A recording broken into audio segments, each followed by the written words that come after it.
मीरपुर नाम के शहर में तेजस अपनी पत्नी नीरू के साथ रहता था।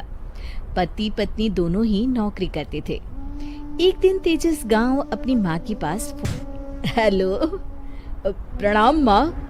जीते रहो माँ, तुम दादी बनने वाली हो। अरे वाह, ठीक है बेटा, मैं कल ही आती हूँ। जी, तो बेटे बहू ने बहुत अच्छे से स्वागत किया। लीजिए माँ जी, चाय।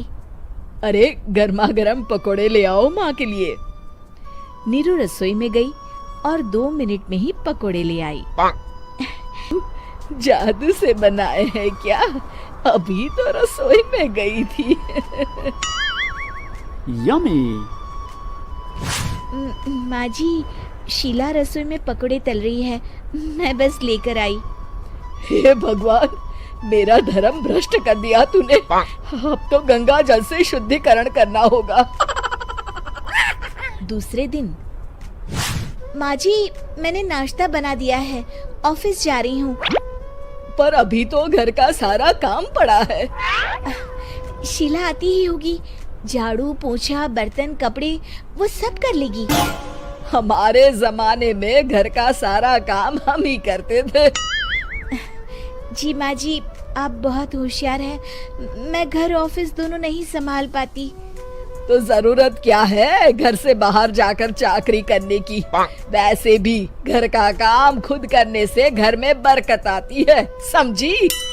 पर वर कुछ नहीं, इस महीने की पगार मिले फिर ऑफिस बंद है। हाँ।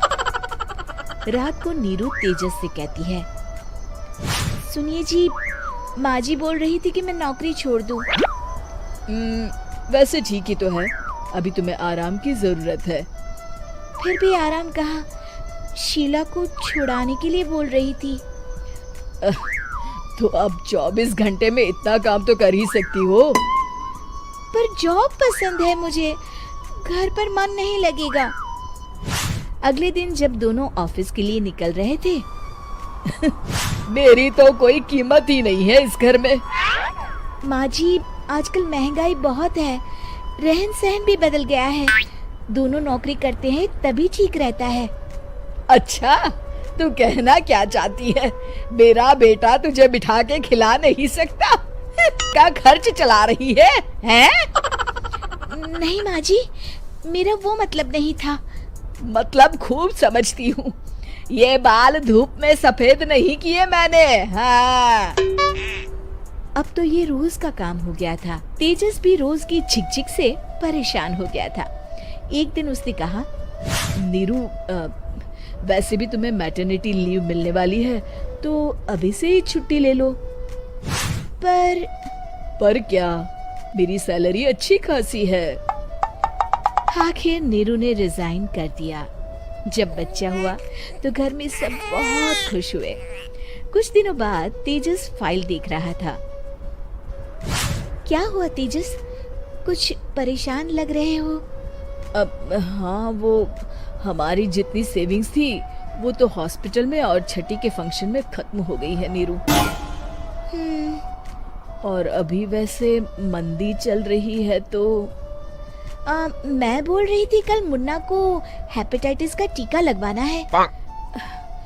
नहीं जी, बिल्कुल नहीं।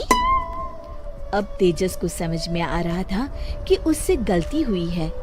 पैसों की कमी का असर घर के माहौल पर भी पड़ रहा था। अगले दिन, बेटा मेरा चश्मा और ये दवाइयाँ ले आना, पर्चा देते हुए माँ जी ने कहा। जी। तेजस, मुन्ना के लिए दूध का डिब्बा और डायपर भी ले आना, और ये किराने के सामान की लिस्ट है, इसे भी लाना है। तेजस गुस्से में लिस्ट मरोड़कर फेंकता है और चिल्लाता है, पैसे क्या पेड़ पर उगते हैं? ये ले आना, वो ले आना। अरे पर ये जरूरत का सामान ही है। वो गुस्से में बिना कुछ कहे ऑफिस चला गया। अरे लंच तो ले जाइए। नीरू दौड़कर डिब्बा पकड़ाती है। एक दिन खाना खाने के बाद, नीरू, अब तो मुन्ना कुछ बड़ा हो गया, तो अब जॉब। पर इस रिसेशन में जॉब मिलना बहुत मुश्किल है। ट्राई तो करो। फिर मुन्ना? माँ जी है ना, और एक फुल टाइम मेड भी लगा लेंगे। पर माँ जी, उन्हें तो पसंद नहीं। तभी माँ जी वहाँ आ जाती है और प्यार से नीरू के सर पर हाथ फेरते हुए बोलती है, अब मेरी समझ में आ गया बहू, पहले के और अब के समय में अंतर है। तुम काम शुरू करो, मुन्ना की जिम्मेदारी मेरी। मेरी प्यारी माँ जी।